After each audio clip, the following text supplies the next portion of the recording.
এই সন্তানের লাগে মনে করেন এই ঘটনা ঘটছে, তা আমার সন্তানের লাগে ঘটতে কতটা সময় হইবে?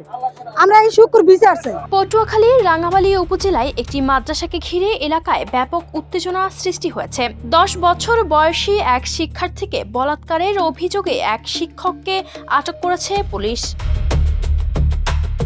অভিযোগ অনুযায়ী সোমবার গভীর রাতে মাদ্রাসার হিফজ বিভাগের শিক্ষক হাফেজ শফিকুল ইসলাম জিসান কৌশলে ওই শিশুটিকে নিজের কক্ষে ডেকে নেন। সেখানে তাকে শারীরিক নির্যাতন করা হয় বলে পরিবারের দাবি।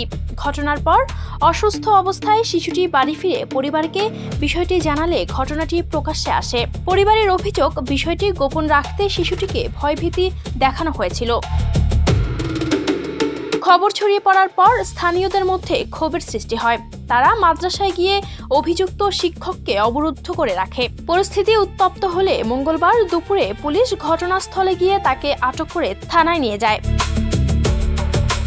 জানা গেছে, অভিযুক্ত শিক্ষক বরিশালের বাকেরগঞ্জ উপজেলার বাসিন্দা এবং সম্প্রতি ওই মাদ্রাসায় যোগদান করেছিলেন। ভুক্তভোগী শিশুটি একই মাদ্রাসার হিফজ বিভাগের শিক্ষার্থী।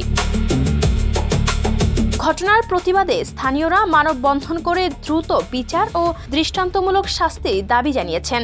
অন্যদিকে মাদ্রাসা কর্তৃপক্ষ জানিয়েছে তারা আইনি প্রক্রিয়ায় সম্পূর্ণ সহযোগিতা করবে এবং শিশুটির চিকিৎসা ও সহায়তার দায়িত্ব নেবে।